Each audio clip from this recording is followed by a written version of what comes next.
भाई हमारी जो ऑडियंस है उन्हें वो बहुत पसंद है यार, हॉरर। तो अगर आप कुछ कोई केस आपके पास आया हो या आप बता रहे थे आपकी विलेज की एक स्टोरी है तो। विलेज की नहीं यार, ये एक्चुअली ना ये स्टोरी मुझे भेजी गई थी। पर ये बहुत, पहले मेरे को एक बात बताओ, तुम लोग कुल देवता पता है तुम लोगों को क्या होता है? हाँ, कुल देवता पता है ना क्या होता है? बहुत सुना भाई हमने अपने पॉडकास्ट में, लोगों ने बेसिकली बताया उत्तराखंड से सुना होगा तुमने। हाँ। उत्तराखंड में कुल देवता बहुत मानते हैं, ठीक है, हमारा फैमिली का भी कुल देवता है। तो ये जो स्टोरी है मेरे पास, ये भी आई थी मेरे पे पौड़ी गढ़वाल से। बहुत ही ज़्यादा भगवान में विश्वास करना, कुल देवता कुल देवतियों में विश्वास करना। और बेसिकली यहाँ पे ये होता है कि अपना सब कुछ भगवान को दे देते हो, भगवान में बहुत मानते हैं। पौड़ी गढ़वाल तो बहुत ही ज़्यादा, ठीक है। तो ये स्टोरी थी एक फैमिली की, बहुत पुरानी स्टोरी थी, ये 1990s की थी। तो इसमें क्या था कि बहुत छोटा हंसता खेलता परिवार, और गांव में रह रहे थे ये लोग। अब इस फैमिली में क्या हुआ, इनके दो बेटे हुए। पहले बेटे का नाम था सुशील और दूसरे बेटे का नाम था गगन, ठीक है। तो सुशील और गगन पैदा हुए, दोनों गांव में पले बड़े। लेकिन फिर उन्होंने सोचा कि जैसे जैसे इनकी 10th आने वाली थी, तो उनके फादर ने सोचा, या फिर उन्होंने भी ये इंसिस्ट करा, दोनों बेटों ने, सुशील और गगन दोनों ने, कि यार पापा हम लोग ना वहाँ चले जाते हैं, कहाँ, बाहर पढ़ने चले जाते हैं, ठीक है।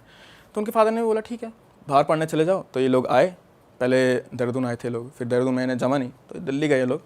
और दिल्ली जाते थे ये लोग, तो दिल्ली में पढ़ाई करने लगे 11th-12th की। अब 11th-12th की पढ़ाई करी दिल्ली में, तो फिर कॉलेज भी वहीं कर दिया उन्होंने, ठीक है। पढ़ाई होती रही दिल्ली में, ये लोग एडजस्ट होते रहे।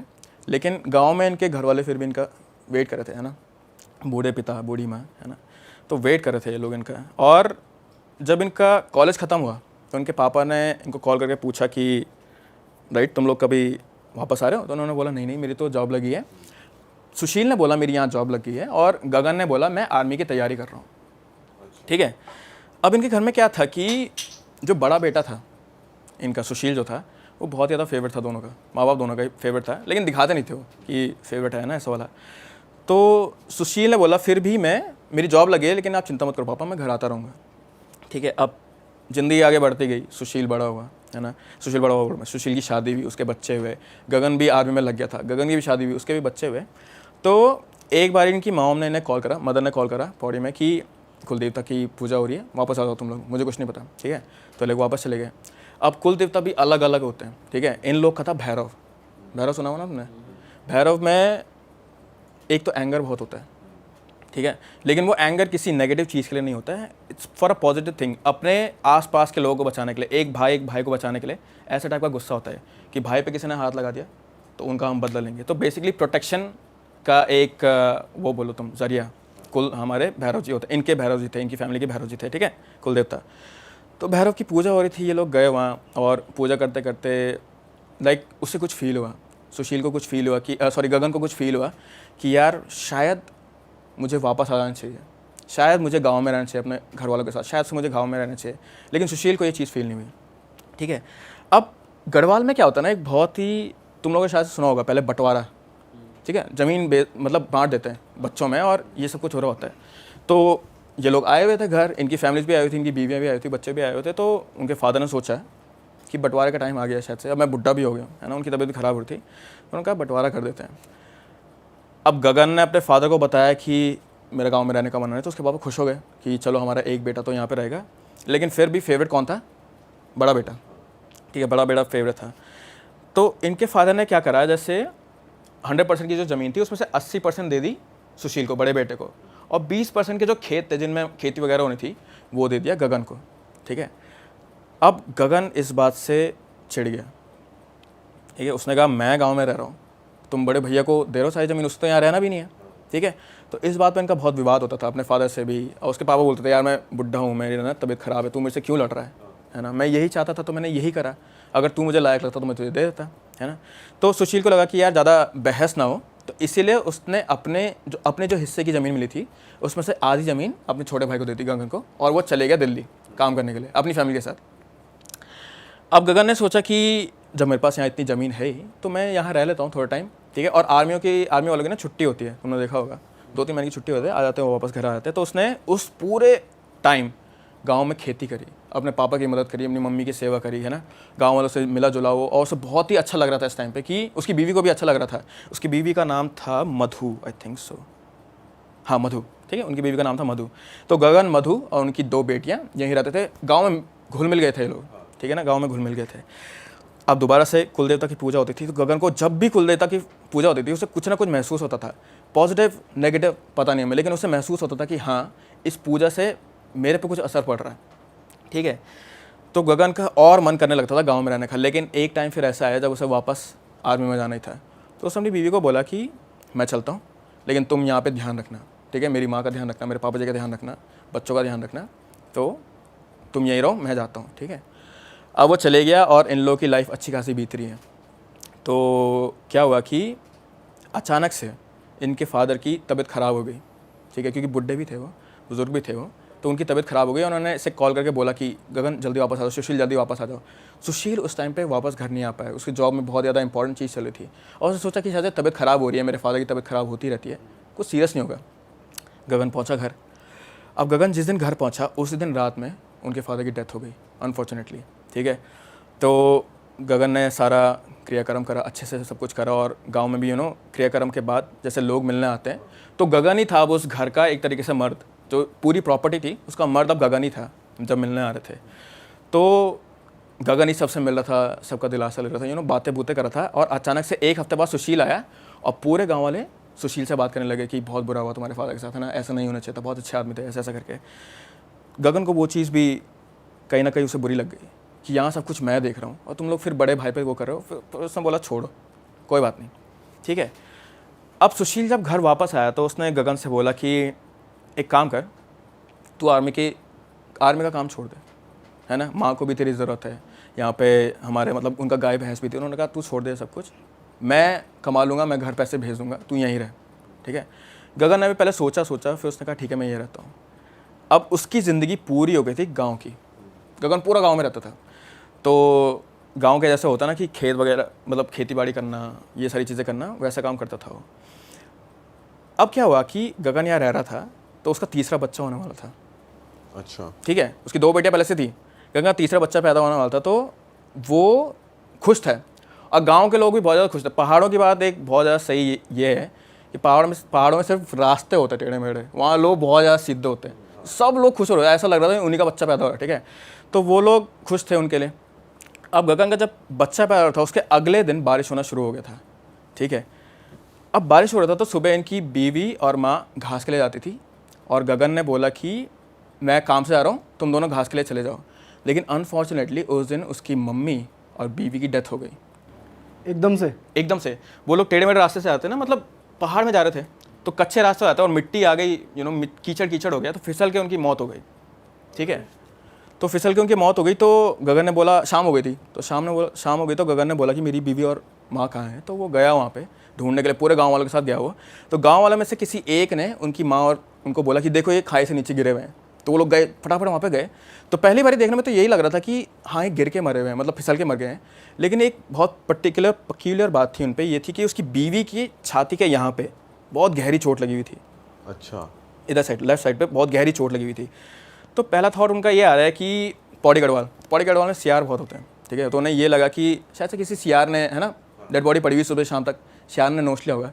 लेकिन सियार जैसी चोट नहीं थी वो। फिर भी उन्होंने कुछ नहीं सोचा, उन्होंने कहा कि कोई बात नहीं, ठीक है। अब वो दुख में भी था तो वो ये बताने नहीं चाहते थे कि किसी ने तेरी बीवी का ना मांस खाया, तो उन्होंने चुपचाप ढका उसको और वो घर आ गए। फिर इसने क्रियाक्रम करा। अब गगन का ये हो गया था कि पापा तो मर ही गए थे, भाई बाहर है ना, मम्मी भी मर गई, बीवी भी मर गई, सिर्फ 2 बच्चे थे उसके पास। तो वो अपना ज़्यादा टाइम बच्चों को दे रहा था। लेकिन धीरे धीरे ना उसको गुस्सा सा आने लग गया था अपनी बेटियों से, ठीक है। छोटी छोटी बात पे डांट देता था उससे वो। तो एक दिन अचानक क्या हुआ, गगन की जो बड़ी बेटी थी वो रात में सो रही थी, वो और उसकी छोटी बहन साथ में सोते थे, और वो रात में चिल्लाने लग गई, ठीक है। वो नाम लेने लगी, अलग अलग नाम लेने लगी, और कुल देवता का भी नाम लिया उन्होंने, भैरव का भी नाम लिया। भैरव का नाम लिया, वो सीधा उठी। अब गगन को लगा यार तो रात में चिल्ला रही है, उसने उसे मारा, ठीक है। तो वहाँ से उसने अपनी बेटियों को मारना शुरू कर दिया था। और जितना दिन वो उसे मारता गया, उसकी बेटी और भी ज़्यादा पागल टाइप की हो रही थी एक तरीके से, ठीक है। अलग अलग नाम लेती थी वो, अलग अलग नाम लेती थी, कभी अपनी माँ का नाम लेती, कभी कुल देवताओं का नाम लेती, ठीक है। तो गगन को समझ नहीं आ रहा था क्या हो रहा है, पर वो गुस्सा करने लगे थे अपनी बेटियों से। अब एक दिन जब वो उठा तो अपनी बेटियों के पास गया, तो उसने देखा कि सेम एग्जैक्ट स्पॉट पे जहाँ पर उसकी बीवी की चोट लगी थी, वहीं पे उसकी बड़ी बेटी की भी चोट लगी है। एग्जैक्टली वैसी ही चोट एग्जैक्टली उसी स्पॉट पे। तो उसको डर लग गया अचानक से, उसने कहा मैं क्या करूँ। वो ले गया एक पंडित के पास, ठीक है, वहीं पे जहाँ पे भैरव देवता का मंदिर था। तो वहाँ पे ले गया, तो पंडित ने बोला कि पहले हम इसका झाड़ फूक करते हैं, क्योंकि एग्जैक्टली उन्हें भी क्या होता है ये चीज़ समझ नहीं आती। उन्होंने कहा पहले झाड़ फूक करते हैं, पूजा करते हैं, फिर देखते हैं कि आगे क्या होता है ना। अब अगेन भैरव जी तो अगर ऐसे कुछ हो जाए, किसी पे अपने पे चोट लग जाए तो बहुत ज़्यादा क्रोधित हो जाते हैं, है ना। तो जब ये सब कुछ हो रहा था तो बच्ची चिल्लाने लग गई थी, और ऑलमोस्ट ऐसा लग रहा था कि उसके अंदर भैरव जी की शक्ति आ गई, जैसे भैरव जी प्रकट हो गए उसके अंदर, ठीक है। वो चिल्ला रही थी, और उसने एकदम से रुक के अपने पिता की साइड देखा, अपने फादर की साइड देखा, गगन की साइड देखा, ठीक है। तो पंडित जी ने उसको रोका, उनको शांत करा। फिर उसने गगन को बोला तुम इसे घर ले जाओ, हम एक पूजा तुम्हारे घर में रखेंगे, और फिर वहाँ से सब कुछ जो भी दोष है, दोष मतलब बेसिकली कि जो भी नेगेटिव एनर्जी है, जो भी हुआ होगा वहाँ से पता चलेगा। अब गगन उसे घर तो ले जा रहा था, पर उसने उसकी छोटी बहन को रोका। उसने छोटी बहन को रोक के बोला कि अपनी बड़ी बहन का ध्यान रखना जब तक मैं कल तुम्हारे घर नहीं आता हूँ सारी सामग्री के साथ, ठीक है। अब छोटी बहन को क्या समझ आता, वो तो बच्ची थी 10 साल की। उसने कहा ऐसा क्यों बोला, फिर भी उसने कहा ठीक है मैं अपनी बहन के साथ सो जाती हूँ। अगला दिन हुआ, शाम का टाइम है ना, रात का टाइम, पूजा उसी टाइम पे होती है पौड़ी में। तो शाम को सारे लोग आ रखे थे, पूरा गाँव वहाँ पर आ रखा था, और भैरव का वो हो रहा था, नृत्य हो रहा था बेसिकली, है ना, नाच हो रहा था। तो पूजा हो रही थी भैरव जी के लिए, और धीरे धीरे जो बड़ी बेटी थी उनकी, उसको गुस्सा आ रहा था, और बार बार एक ही चीज़ चिल्ला रही थी, मधु मधु मधु, अपनी माँ का नाम ले रही थी, मधु मधु बोल रही थी, बस और कुछ नहीं बोल रही थी, ठीक है। तो जो छोटी बच्ची थी वो पंडित जी के पास गई। उसने कहा पंडित जी मुझे ऐसा पक्की बात पता नहीं है, लेकिन मुझे लगता है कि मेरी बड़ी बहन के अंदर मेरी माँ का भूत आता है, मेरी बड़ी बहन के अंदर मेरी माँ का भूत आता है। उसने ऐसा कहा पंडित जी से। तो पंडित जी ने कहा कि आपको पक्का श्योर है, ऐसा क्यों बोल रहे हो आप। तो उसने कहा कि जब वो रात में चिल्लाती है तो कभी कभी वो ऐसी चीज़ें बोलती हैं जो सिर्फ मुझे और मेरी माँ को पता थी, ठीक है। तो उसने कहा ठीक है। अब वो बच्ची वापस जा रही थी, तो वो दोबारा घूमी वापस। उसने कहा पंडित जी एक और बात है, मुझे लगता है कि मेरी माँ और दादी जी फिसल के नहीं मरे, मेरी माँ और दादी जी को मेरे पिताजी ने मारा है। अच्छा, हाँ, ये छोटी बेटी बोलती है पंडित जी से, मेरी माँ और मेरी जो दादी थी उनको मेरे पिताजी ने मारा है। अब पंडित ने बोला कि तुम ऐसा क्यों बोल रहे हो। तो उसने कहा दोबारा से जब मेरी बहन रात में उठती है, जब वो सिर्फ मतलब अपना नाम लेती हैं, मेरे ऐसी बातें बताती हैं जो सिर्फ हम दोनों को पता थी, तो तब मेरी माँ ने ही मुझे बताया था ये चीज़ कि तुम्हारे पापा ने मुझे धक्का दिया था, ठीक है। अब पंडित जी ने बोला कि ठीक है अभी तो हम पूजा नहीं रोक सकते हैं, गाँव वाले हैं ना, पूजा नहीं रोक सकते हैं, मैं इसके बाद तुमसे बात करूँगा। लेकिन वो छोटी बच्ची उसको पंडित को छोड़ के नहीं गई वहाँ से, ठीक है। पूजा खत्म हुई और पंडित जी ने गगन को बुलाया अपने पास, और उसके बड़े भाई को भी बुलाया। तो उन्होंने पूछा कि क्या तुमने ऐसा ऐसा करा, ऐसा ऐसा करा। उसने कहा नहीं, ठीक है।